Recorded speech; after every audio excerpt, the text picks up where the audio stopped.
তাহলে দেখো আজকে যেটা পড়বো এটা হচ্ছে মেবি আমাদের হচ্ছে তার পরের পেজ, ঠিক আছে? তার পরের পেজটা সবাই বের করো।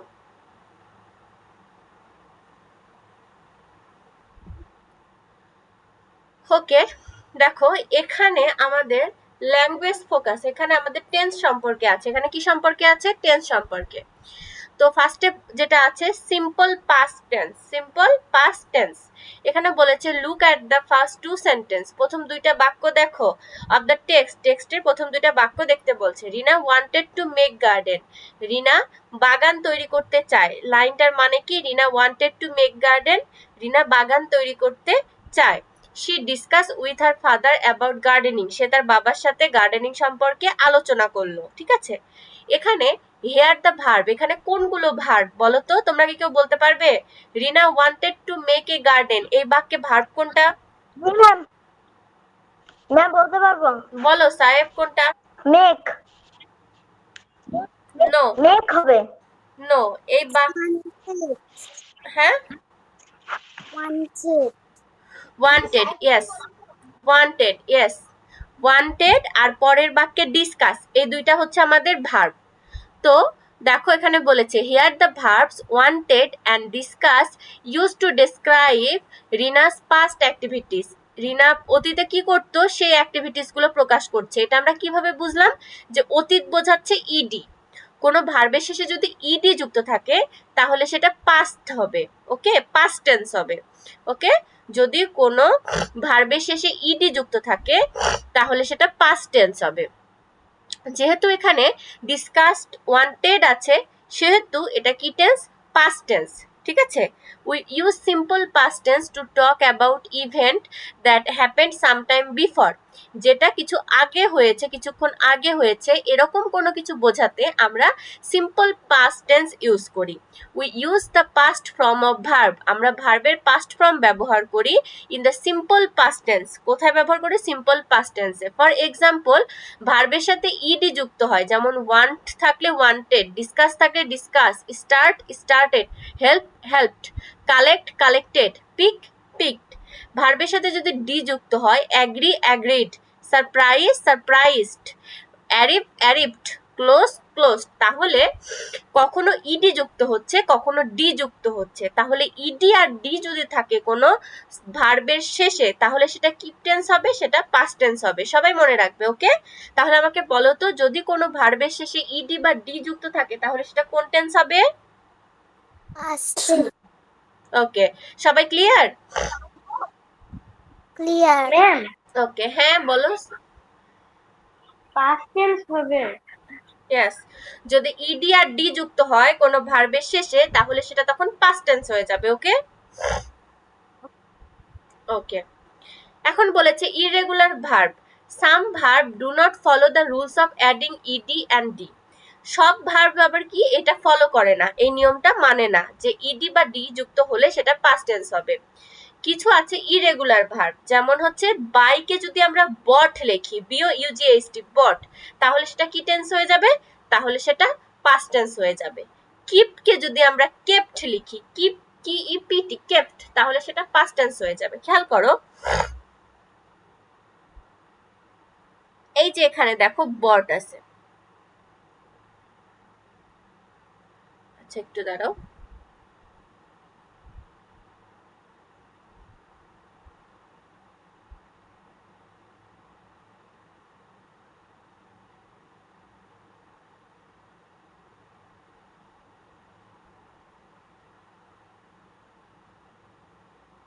দেখো এই দেখো এখানে কি আছে? বট। এটা বাই ছিল বট হয়ে গেল, যখন বিও ইউজিএসটি হয়ে গেল তখন সেটা পাস্ট ফর্ম হয়ে গেছে, ঠিক আছে? আবার দেখো কিপের কিপ যখন কেপ্ট হয়ে গেছে তখন সেটা পাস্ট ফর্ম হয়ে গেছে। টেক টুক, তাহলে টুক হচ্ছে পাস্ট ফর্ম। গ্রো গ্রিও হয়ে গেছে, তাহলে সেটা কি হয়ে গেছে? Past form. আর ওয়ার হয়ে গেছে, তাহলে সেটা কি form? Past form. Have had হয়ে গেছে। তারপরে দেখো বিকাম বিকেম হয়ে গেছে, বিকামটা বিকেম হয়ে গেছে। তাহলে সব সময় যে সব ভার্বেরই ইডি যুক্ত হবে বা ডি যুক্ত হবে, যুক্ত হয়ে চেঞ্জ হবে, এরকম কোনো মানে নেই, ঠিক আছে? কিছু কিছু আছে রেয়ার ভার্ব, যেগুলো কি হয়, যেগুলো এমনি চেঞ্জ হয়ে যায়, যেমন বাই থেকে বট হয়ে যেতে পারে, কিপ থেকে কিপড হয়ে যেতে পারে, টুক টেক থেকে টুক হতে পারে, গ্রো থেকে গ্রিও হতে পারে, আর থেকে ওয়ার হতে পারে, হ্যাভ থেকে হ্যাড হতে পারে, বিকাম থেকে বিকেম হতে পারে, ঠিক আছে? সবাই কি আমার কথা ক্লিয়ার, বুঝতে পেরেছো? জি ma'am. Okay yes miss. Ma'am, হ্যাঁ বলো সাইফ। হ্যাভ আর হচ্ছে হ্যাজ দুইটাই তো সেম অর্থ বোঝায়, কিন্তু তাহলে ওদের মধ্যে কোনো পার্থক্য আছে?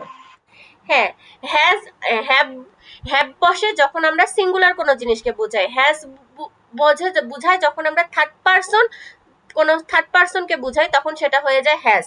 যেমন শি এর ক্ষেত্রে হবে হ্যাজ, আর যখন আমার ক্ষেত্রে বা তোমার ক্ষেত্রে বলবো তখন হবে হ্যাভ। ওকে, আর হ্যাডটা বোঝায় যখন সেটা পাস্ট পার্টিসিপল ফর্ম বা মানে যদি অতীত সম্পর্কে কিছু বোঝায়, তখন সেটা হয়ে যায় হ্যাড। ওকে, জি ম্যাম, এখন জানলাম, আগে জানতাম না। আচ্ছা, এখন আমরা আরো জানবো অনেক কিছু। তো তারপর দেখো, we use the following structure for the simple past tense. তাহলে সিম্পল পাস্ট টেন্সের স্ট্রাকচারটা আমরা এখন দেখব। সাবজেক্ট, সাবজেক্ট কি I, past form of verb কি হচ্ছে ভিজিটকে ইডি যুক্ত করে ভিজিটেড করা হয়েছে। তারপরে রেস্ট অফ দ্য সেন্টেন্স, এই রেস্ট অফ দ্য সেন্টেন্সকে বলা হয় অবজেক্ট। রেস্ট অফ দ্য সেন্টেন্সকে কি বলা হয়, অবজেক্ট। আমরা সাধারণত একটা সেন্টেন্স গঠনের যে স্ট্রাকচারটা রয়েছে সেটা এটা জানি, subject plus verb plus object. তাহলে আমাদের সিম্পল একটা সেন্টেন্স গঠনের স্ট্রাকচারটা কি বা গঠন প্রণালীটা কি, subject plus verb plus object. সবাই লিখে নিতে পারো, সাবজেক্ট প্লাস ভার্ব, ভি লিখলাম তাহলে বুঝবে verb. Okay,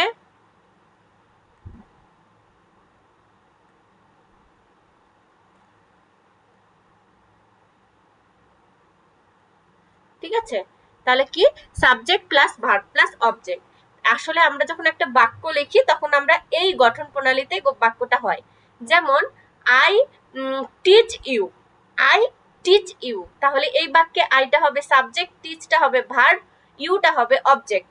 okay, you eat rice, এই বাক্যে ইউ হবে সাবজেক্ট, ইট হবে ভার্ব, আর রাইস হবে হচ্ছে অবজেক্ট।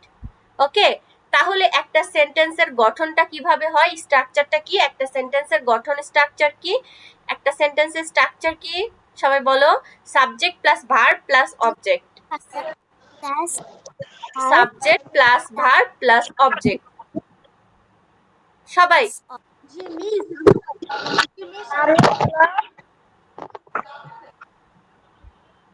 অর্ণব, আমি সবাইকে সেন্টেন্সের স্ট্রাকচার ধরছি। সেন্টেন্সের স্ট্রাকচারটা হচ্ছে subject plus verb plus object. তো ওটা আয়েশা বললো, এবার সাহেব বলবে। সাহেব বলো, সেন্টেন্সের হচ্ছে স্ট্রাকচারটা কি? Subject plus verb plus object. Good, এবার আরহাম বলো। Subject plus verb plus object. এবার হচ্ছে অর্ণব বলো।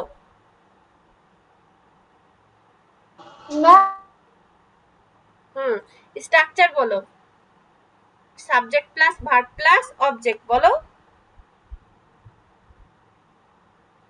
মিস, ওই যে আমাদের মোবাইলে এটা করা ছিল তাই আমি বুঝতে পারিনি। আমি তো বলেই দিচ্ছি, সেন্টেন্সের স্ট্রাকচার বলো, subject plus verb plus object, এই কথাটা মুখ দিয়ে বের করো।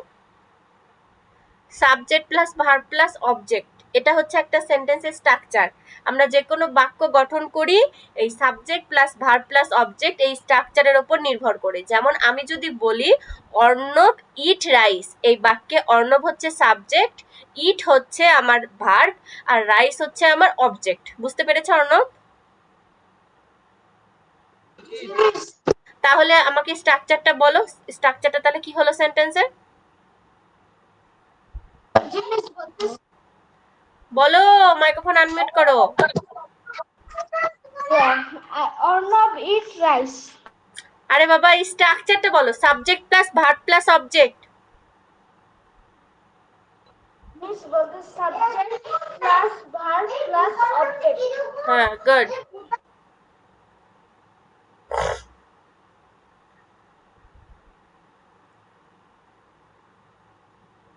এটা গেল আমাদের 39 নাম্বার পেজ। এবার আমাদের 40 নাম্বার পেজে আছে যে সিঙ্গুলার আর প্লুরাল। এটা তো আগের দিন একটু দেখিয়েছিলাম না?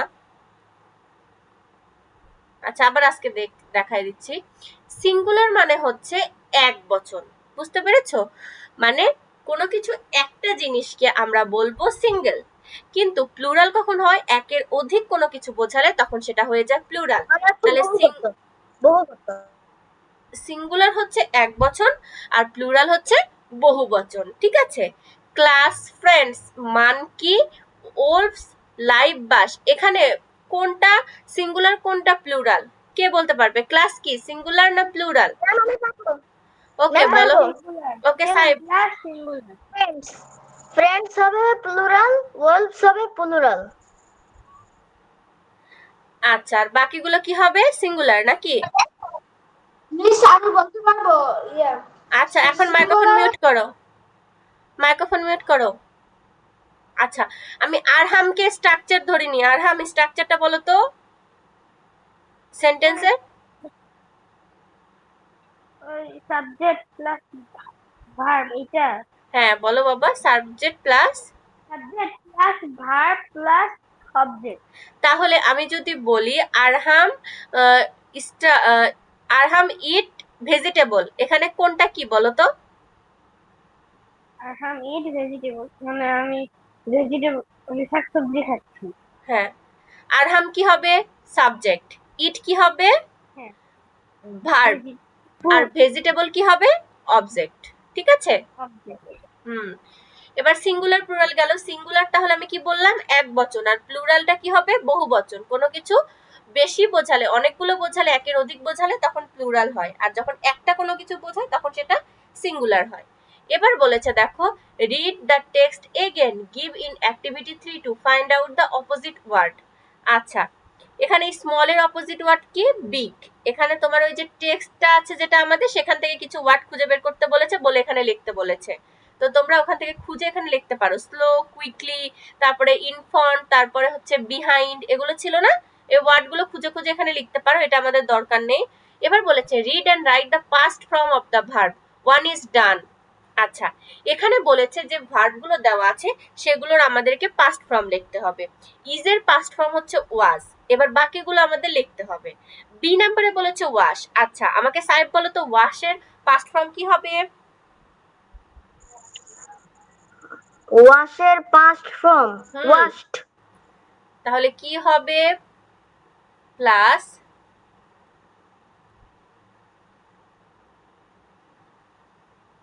আমার লেখা উঠছে না কেন? লিখতে গেলেও আবার অনেক লম্বা হয়ে যায়। হ্যাঁ, তাহলে প্লাস ইডি যুক্ত হবে। ওকে, এটার সাথে ইডি যুক্ত হবে, ওয়াশড। এবার আমাকে 2 নাম্বার এম। এম এর আমার হচ্ছে সি নাম্বার এম। এম এর অপোজিট পাস্ট ফর্ম কি হবে, আয়েশা বলো। এম এর পাস্ট ফর্ম কি হবে? এম ওয়াজ। এম এর পাস্ট ফর্ম কি হবে? ওয়াজ। ওকে, কারণ এম একটা be verb. Okay,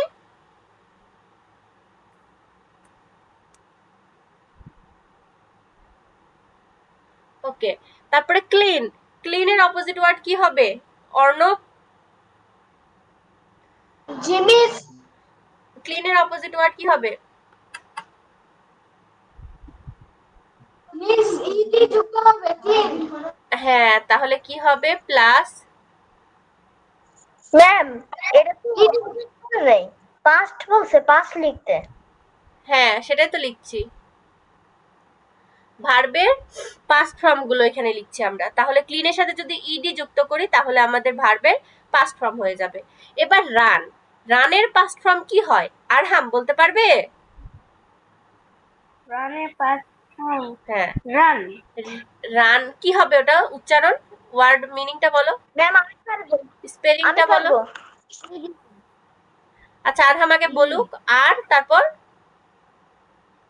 are U M না, আর না, আর এ এন, রান।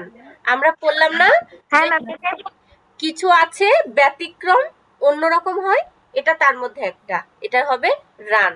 ঠিক আছে। কাটের হচ্ছে ভার্ব কি হবে? কাট কাটি। ওকে, কাট কাটি হবে।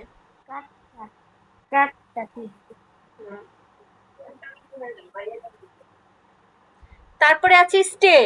স্টের হচ্ছে ভার্ব কি হবে? স্টেড। ওকে, মানে সাথে ইডি যুক্ত হবে। হ্যাঁ বলো। ইডি হবে ম্যাম। হ্যাঁ,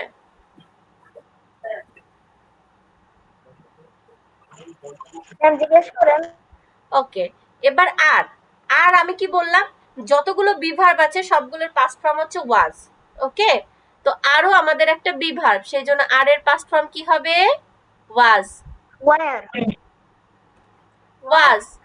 যখন বহু বচনের ক্ষেত্রে হবে তখন ওয়ার। ঠিক আছে, তো আমরা এখানে ব্যাকেটে ওয়ারটাও লিখে রাখতে পারি। যদি সিঙ্গুলার কিছুর ক্ষেত্রে হয় তখন আমরা ওয়াজ ব্যবহার করব, আর যখন আমাদের প্লুরাল কিছুর ক্ষেত্রে হবে তখন সেটা ওয়ার হয়ে যাবে। ওকে, তাহলে প্লুরাল, আর এর প্লুরাল কি? ওয়ার হয়ে যাবে। এই যে আর এর ওয়ার হয়ে যাবে, আর নিজে একটা প্লুরাল। ওকে, তো এটার যখন আমরা পাস্ট ফর্ম করব তখন সেটা ওয়ার হবে, আর যদি সেটা সিঙ্গুলারের ক্ষেত্রে হয় তখন ওয়াজ হবে। ওকে, যেমন এম এর ক্ষেত্রে ওয়াজ হবে।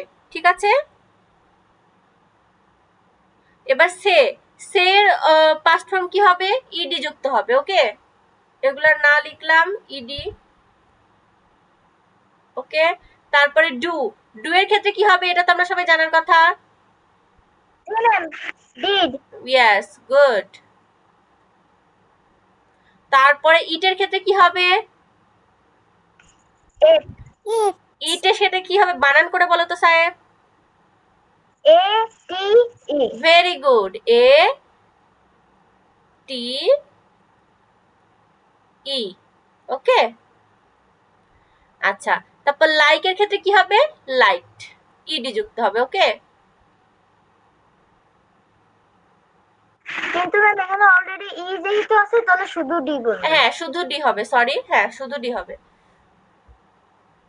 যেহেতু ই আছে সেজন্য আমরা শুধু এখানে ডি বসাবো।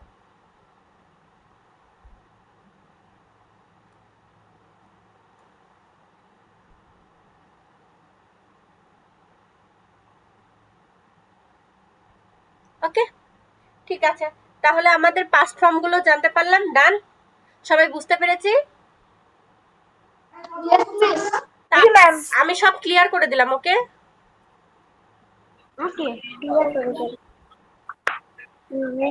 ওকে, তাহলে এটা গেল। তাহলে আমাদের ইংলিশ এটুকুই পড়া থাকলো। সবাই এই পাস্ট ফর্ম গুলো পড়বে, এবং হচ্ছে ওপরে যেগুলো পড়ালাম ভার্বের পাস্ট ফর্ম, সেগুলো ভার্ব কিভাবে স্ট্রাকচার গঠিত হয় এই দুইটা পেজ সুন্দর করে পড়ে ফেলবে। ওকে, ওকে, ঠিক আছে। আমি আর একবার তাও বুঝিয়ে দিচ্ছি, দেখো কি লিখবো। মনে করো চাল। ওকে, তাহলে লিখবো চাল আছে, এই যেটা সংখ্যা সেটা 1 4 8 4 5 বস্তা। ঠিক আছে, বস্তা। এবার লিখবো গম। এবার কি? গম। গম, গম আছে কত? 1000, 10,000, 1 0 4 8 3। ঠিক আছে, তারপরে ডাল আছে, তাহলে লিখবো ডাল আছে, দিয়ে কত বস্তা সেটা লিখবো 6 9 5 8। ঠিক আছে, দিয়ে নিচে একটা টান দিব, দিয়ে এখানে একটা যোগ চিহ্ন দিব। ওকে, দিয়ে পুরাটা যোগ করে ফেলবো। যোগ করে এখানে যেটা অ্যান্সার হবে সেটা লিখবো, আর এখানে লিখবো অতএব। ওকে, এখানে দিব অতএব, তিনটা ফোঁটাকে অতএব বলে, আমরা তো জানি নাকি। অতএব দিয়ে লিখবো গুদামে মোট দ্রব্য আছে। গুদামে গুদামে মোট দ্রব্য আছে। ঠিক আছে, তাহলে এটা হয়ে গেল আমাদের 5 নাম্বার। 5 নাম্বারটা এভাবে করতে পারবো সাহেব, আরহাম, আয়েশা? Yes, miss. কোনো প্রবলেম হবে? No, miss. ওকে Yes, miss. No, miss. করতে পারবো। ওকে, তাহলে এটা আমি কিন্তু হোমওয়ার্ক দিচ্ছি, যেগুলো আমি বলে দিচ্ছি যে পারবে কিনা সেগুলো কিন্তু সবগুলো করে আমাকে গ্রুপে ছবি পাঠাতে হবে একদম ক্লিয়ারে। ওকে, আবার পরেরটা 6 নম্বরে কি আছে বলো? এমন একটি সংখ্যা, ম্যাম আপনি দেখাচ্ছি। 6 নম্বরে বলেছে এমন একটি সংখ্যা নির্ণয় করি যা 3582 থেকে 475 বড়। এই অঙ্কটা কিভাবে করবো আমাকে একজন বলো তো, কে বলতে পারবে বলো? ম্যাম প্রথমটা কি এখন করব? না, আমি এখন এগুলো বুঝিয়ে দিচ্ছি, বাসায় এগুলো সবাই ক্লিয়ার করে খাতায় করে ফেলবে এবং গ্রুপে ছবি পাঠাবে। ওকে, আচ্ছা, আমি এখন যেটা বলছি সেটার কথা উত্তর দাও। এমন একটি সংখ্যা নির্ণয় করি যা 3582 থেকে 475 বড়। এই অঙ্কটা কিভাবে করব কেউ কি বলতে পারবে? আরাব, আয়েশা, সরি আরহাম, আয়েশা আর হচ্ছে সাইব। ম্যাম জীবনেও না। কেন আয়েশা পারবে না বাবা? Miss, এখানে আহ 3582 সাথে যোগ করতে হবে। ইয়েস, হ্যাঁ। আর অর্ণব, তোমার কি প্রবলেম? তুমি খালি লিভ হয়ে যাও কেন?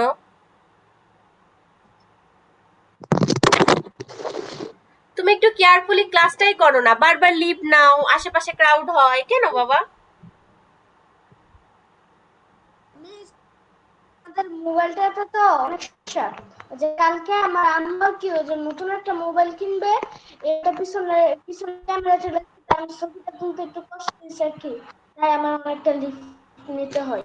আচ্ছা, তাহলে তুমি কি করবে, ক্লাস শেষে সব ছবি একবারে পাঠিয়ে দিবে যদি খুব প্রবলেম হয়। ওকে, আচ্ছা, এখন 6 নম্বর অঙ্কটা দেখো।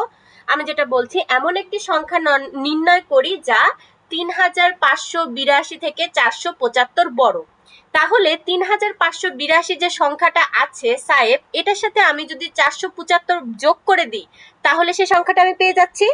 তাহলে আমরা লিখবো কি 3000, এটা কিছুই লেখা লাগবে না, 3582 যোগ 475। সেটা কি লিখবো? না, আমি দেখিয়ে দিচ্ছি, এগুলো সব হোমওয়ার্ক বাসায় করবে। ওকে, দিয়ে এভাবে একটা টান দিব, তাহলে 5 আর 2 যোগ করলে কত হয়? 7। 8 আর 7 15, 15 5 হাতে থাকে 1, 4 একে 5, 5 আর 5 10 শূন্য, হাতে থাকে 1, 3 একে 4। ঠিক আছে, তাহলে অ্যান্সার হবে 4057। এটা কি সংখ্যা? অতএব এখন লিখবো কি, অতএব নিম্নের সংখ্যাটি। সাহেব বুঝলে? এটুকু করার পর নিচে শুধু লিখবো অতএব নিম্নের সংখ্যাটি 4057। ম্যাম হ্যাঁ সাহেব। ম্যাম এটা 6 নম্বরের কথা বলছেন? হ্যাঁ 6 6 নম্বরটা তো আমি তো ভাবছি অন্য একটা। না, এই 6 নম্বরের কথা বললাম। ওকে, তুমি বুঝতে পেরেছো? সবাই ক্লিয়ার? আরহাম, ঠিক আছে ম্যাম। আয়েশা আর Yes, miss. Clear. ওকে, গুড। Clear. তারপর দেখো 7 নম্বরে বলেছে 385064 অঙ্কগুলো মাত্র একবার ব্যবহার করে গঠিত বৃহত্তম ও ক্ষুদ্রতম সংখ্যার পার্থক্য নির্ণয় করি। তাহলে ফার্স্টে কি দিব? 7 নাম্বার সমাধান লিখবো, দিয়ে লিখবো গঠিত বৃহত্তম সংখ্যাটি। ঠিক আছে, আমার এখানে তো এত জায়গা নেই, আমি ছোট করে লিখলাম। তাহলে গঠিত, এটা গ মনে করো, গঠিত গঠিত বৃহত্তম সংখ্যা। ঠিক আছে, বৃহত্তম সংখ্যা কত হবে? সবচেয়ে বড় কোনটা? 8, তারপরে 6, তারপরে 5 4 0, 5 4 0। তারপরে একইভাবে লিখবো গঠিত, তারপরে এখানে লিখবো ক্ষুদ্রতম। ঠিক আছে, ক্ষুদ্রতম সংখ্যা। ঠিক আছে, ক্ষুদ্রতম সংখ্যা কত এখানে হবে? যেহেতু শূন্য সবচেয়ে ছোট, এটা ডানে বামে বসলে কোনো ভ্যালু করে না, তাই আগে লিখবো 3, আগে লিখবো 3। ওকে, তারপরে লিখবো হচ্ছে 0, তারপরে 4, তারপরে 5, 6, তারপরে 8। ওকে, লেখার পর এটা আমরা বিয়োগ করে ফেলবো। আমাদের বলেছে বৃহত্তম এবং ক্ষুদ্রতম সংখ্যার পার্থক্য নির্ণয় করতে। তাহলে এটা এখন টান দিব, দিয়ে এখানে একটা বিয়োগ চিহ্ন দিব, এখানে একটা বিয়োগ চিহ্ন দিব, এখানে লিখবো পার্থক্য। ওকে, লিখবো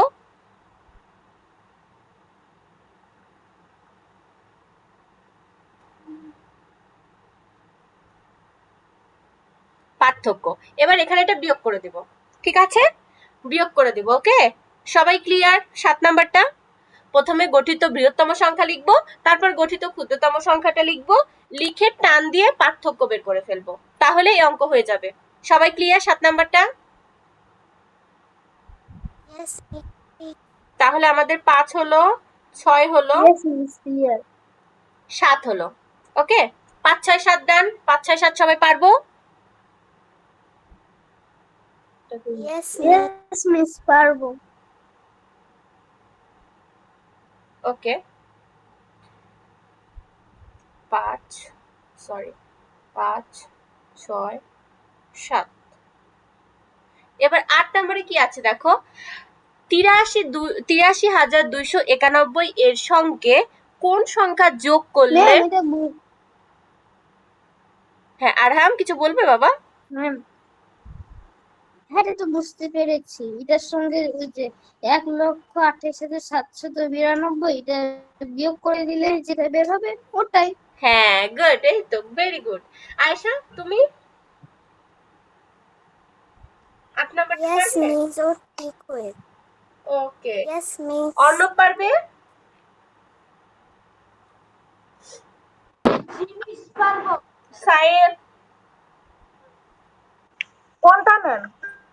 ও বলে কোনটা, ওর যে মন কোথায় থাকে উপর আল্লাহ জানে। 8 নাম্বারটা বাবা, এখানে দেখো বলেছে 83,291 এর সঙ্গে কোন সংখ্যা যোগ করলে যোগফল 1,28,792 হবে। এই অঙ্কটা কিভাবে করতে হবে, এই যোগফল যেটা আছে 1,28,792, এইটা থেকে ওই প্রথমের 8,000, পারবো। হ্যাঁ 83,291 বিয়োগ করলে বিয়োগফল যেটা পাবো সেটাই উত্তর, ঠিক আছে? তাহলে 8 নাম্বার সবাই করতে পারবে? এবার Yes, Miss, এটা তো সহজ। এবার দেখো 9 নাম্বারে চলে আসো। 9 নাম্বারে বলেছে তিনটি সংখ্যার যোগফল 89,340। তিনটি সংখ্যার যোগফল কত? 89,340। এর মধ্যে দুইটি সংখ্যা 32,074 এবং 20,689 হলে তৃতীয় সংখ্যাটি কত? এটা আরো সহজ না? এখানে যে দুইটা সংখ্যা আমাদের দেওয়া আছে, এই যে Yes, Miss. এইটা আর এটা, এই দুইটা আমরা যোগ করব। এই দুইটা কি করব? ফার্স্টে যোগ করব, যোগ করব। এই দুইটা যোগ করে এখান থেকে বিয়োগ করে দিব। এখান থেকে কি করব? বিয়োগ তারপর করে যেটা দিব। বের হবে ওইটা। বিয়োগফল যেটা হবে তারপরে সেটাই যেটা আমাদের বের হবে তৃতীয় সংখ্যা, ঠিক আছে? বিয়োগফল যেটা বের হবে সেটা আমাদের কি সংখ্যা? তৃতীয় সংখ্যা। তৃতীয় সংখ্যা। শুধু আমাদের এই অঙ্কটা একটু সাজিয়ে লিখতে হবে। 9 নাম্বার সমাধান দিব, দিয়ে লিখব দেওয়া আছে তিনটি সংখ্যার যোগফল এত, প্রথম সংখ্যাটি এত, দ্বিতীয় সংখ্যাটি এত, দিয়ে লিখবো যে প্রথম ও দ্বিতীয় সংখ্যার যোগফল, দিয়ে দুইটা যোগ করে দিব। দেওয়ার পর লিখবো যে তিনটি সংখ্যার যোগফল এত, প্রথম ও দ্বিতীয় সংখ্যার যোগফল এত, দিয়ে নিচে টান দিয়ে লিখবো অতএব তৃতীয় সংখ্যাটি হবে বিয়োগফল যেটা সেটা। ওকে, ওকে সবাই কি clear? Yes, Miss. Yes, Miss, 10 clear. Number এটা দেখে 10 নাম্বার বুঝতে 10 পেরেছিলাম। নাম্বার অঙ্কটায় একটু ঝামেলা আছে, একটু সামান্য, সেই জন্য আমি 10 নাম্বার অঙ্কটা তোমাদের আর দিব না। 10 নাম্বার অঙ্কটা নেক্সট দিন আমরা করব।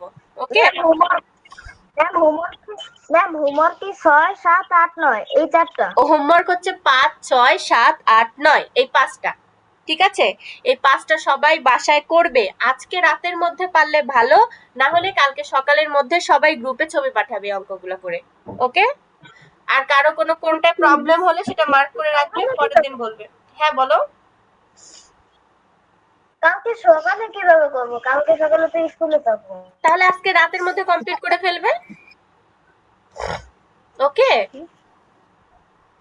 স্কুল থেকে আসার পর হ্যাঁ যখন সুবিধা হয় করে আমাকে ছবি পাঠিয়ে দিবে ক্লাসের আগে। ওকে,